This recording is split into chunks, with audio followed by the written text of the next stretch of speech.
समझो, पांचों उंगलियां जब तक एक साथ नहीं होगी तब तक मारक क्षमता तेज नहीं होगी, तब तक मुष्टिक नहीं कहा जाएगा। उसी प्रकार हिंदू समाज है, सभी समाज के लोग जब तक एकजुट नहीं होंगे तब तक हिंदू राष्ट्र नहीं हो पाएगा। इसी में अंत में हम एक दो बातें और कहें। सुनो,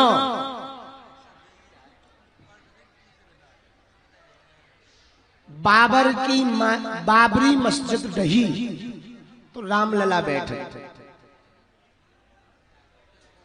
पर अपन लोगों को कानून हाथ में नहीं लेना है। लेकिन 16 तारीख को वृंदावन में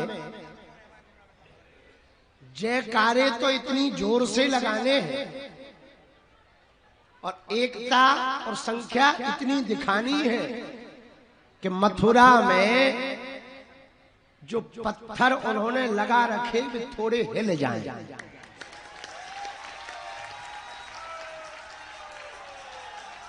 आवाज से। इसका मतलब ये नहीं कि कुछ लोग वहां पहुंच जाएं तो प्रशासन को आफत कर दो और हमको तुम पहुंचवा दो जेल खाने।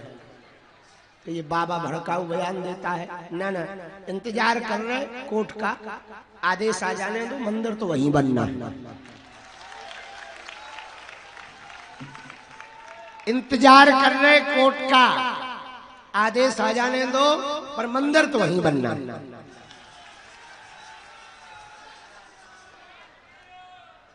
पूछो क्यों? हम दंगा पर भरोसा नहीं करते, गंगा पर भरोसा करते हैं। हम लोग बम फोड़ने वाले नहीं हैं, नारियल चढ़ाने वाले हैं।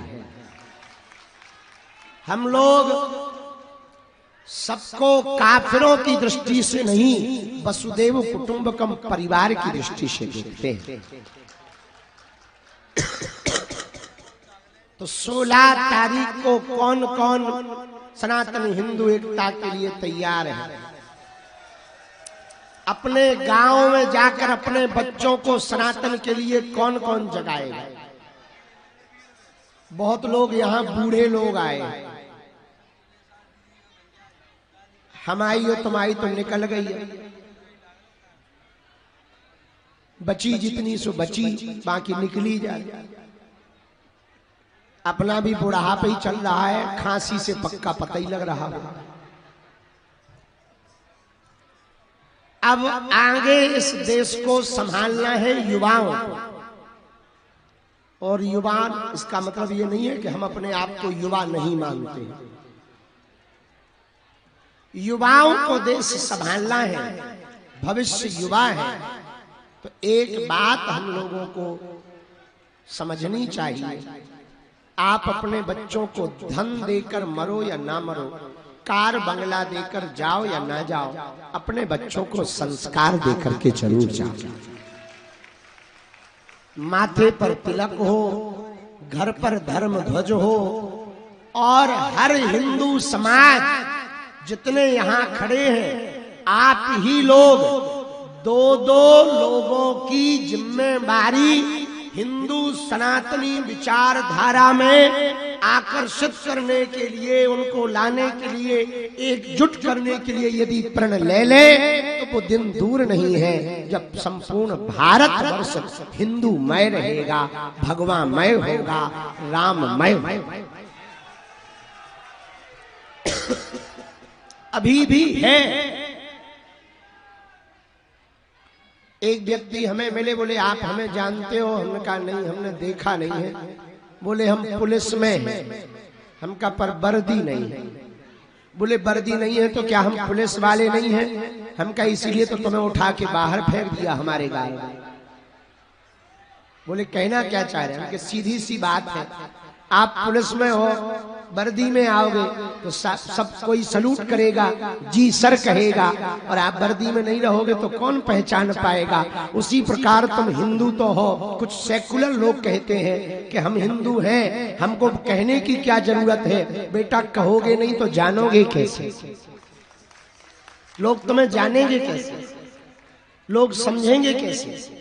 इसलिए अब समय बताने का भी है, जताने का भी है, और पूरी दुनिया को हिंदू एकता का परिचय कराने का समय है। बुरा ना मानना, कई लोगों को लगता है हम मुसलमानों के खिलाफ यात्रा निकाल रहे हैं। नहीं, ये पदयात्रा हिंदुओं के पक्ष में हम निकाल रहे हैं, और हिंदुओं के पक्ष का मतलब है जितने मुसलमान परंपरा को मानने वाले इस देश में लोग हैं, उनके भी कहीं ना कहीं पूर्वज हमारे हिंदू ही हैं। कल कुमार भैया ने एक बात बहुत अच्छी कही, श्री कुमार विश्वास जी ने, हमें बहुत प्रिय लगी। उन्होंने कहा कि एक फिल्म बनी जिसमें 3 मित्र थे, एक चर्च जाता था, एक मस्जिद जाता था, एक मंदिर जाता था, लेकिन फिल्म के एंड में दिखाया गया कि तीनों का बाप कन्हैया लाल निकला। कौन? हाँ, उस फिल्म का नाम है अमर अकबर एंथोनी। एक चर्च जाता रहा, एक मस्जिद जाता रहा, एक मंदिर जाता रहा, लेकिन बाप कन्हैया लाल निकला। अब बात समझ आ गई तुम्हें? आप उस परंपरा से, जहां मतलब अपन सबके, अपन जिस परंपरा से है, सबका बाप सनातन। विराम करते हुए सुनो, बहुत विनम्रता पूर्वक, ठठरी के बारे का हम बिटिया मूसर चंदा।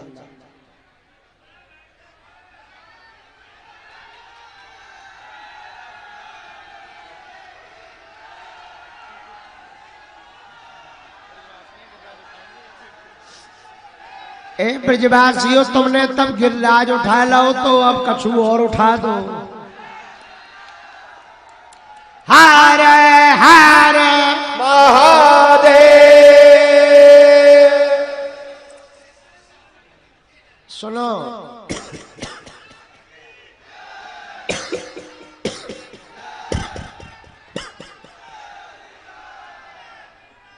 जय श्री राम, जय श्री राम, जय सिया राम।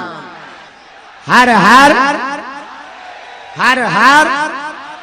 जो राम का नहीं वो किसी, जो राम का नहीं वो किसी। आज की पदयात्रा शहीद परिवारों के लिए समर्पित रहेगी, और हमने टीम को कहा है आज का भोजन प्रसाद उनके साथ हम लेंगे। धन्य है वो माँ जिसने ऐसा लाल जाया कि सरहद पर वो जाग कर भारत की रक्षा करते हैं, और भारत के जवान सरहद पर इसलिए जागते हैं ताकि हम लोग चैन से सो सकें, और देश के लिए प्राणों की बाजी निछावर कर देते हैं। तो आज की पदयात्रा वीर शहीदों के लिए समर्पित रहेगी, और अंत में हम सबसे प्रार्थना करें अपने गांव में, अपने क्षेत्र में हम सब प्रण लेकर के रखें कि हिंदू एकता तो करके ही मानेंगे। यदि आप आज नहीं अपने आप को एकजुट करोगे तो कल तुम्हारे बच्चे भी नहीं बचेंगे, तुम्हारी संपत्ति भी नहीं बचेगी, तुम्हारे मठ भी नहीं बचेंगे, तुम्हारे मंदिर भी नहीं बचेंगे, तुम्हारा तिलक भी नहीं बचेगा, तुम्हारी चोटी भी नहीं बचेगी, तुम्हारी बेटी भी नहीं बचेगी, तुम्हारी रोटी भी नहीं बचेगी। इसलिए वर्तमान में हिंदुओं का एकजुट होना जरूरी है। बात समझ आई?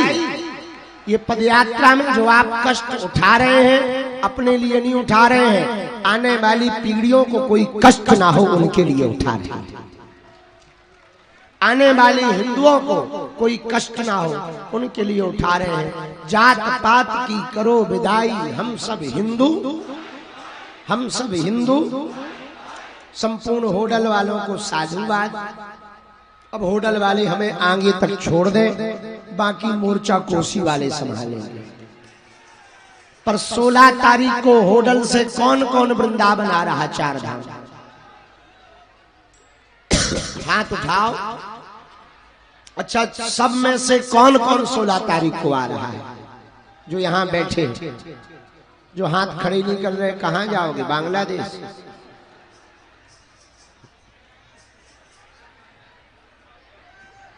ब्रजवासियों, मथुरा की तरह यदि दूसरी जगह विवाद नहीं बनाना है तो आज एक हो जाओ, वरना पक्का है दूसरी जगह फिर वो विवाद बनाएंगे। और हम इस देश में शांति चाहते हैं, शांति एकता से ही आएगी। हर हर।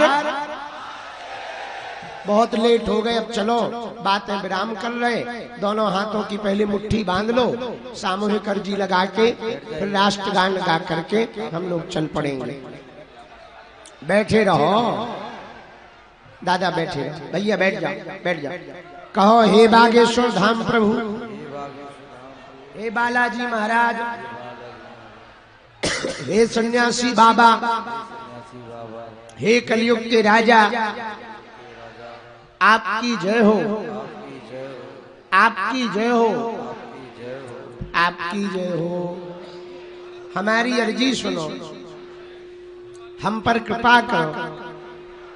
हे बागेश्वर बालाजी, हे सन्यासी बाबा, आजीवन पर्यंत आपके चरणों से, आपके धाम से, आपके दरबार से हम जुड़े रहेंगे, आते रहेंगे, वचन देते हैं। परंतु हमारी अर्जी स्वीकार करो, हम पर अपनी कृपा करो। आपकी जय हो, आपकी जय हो, आपकी जय हो।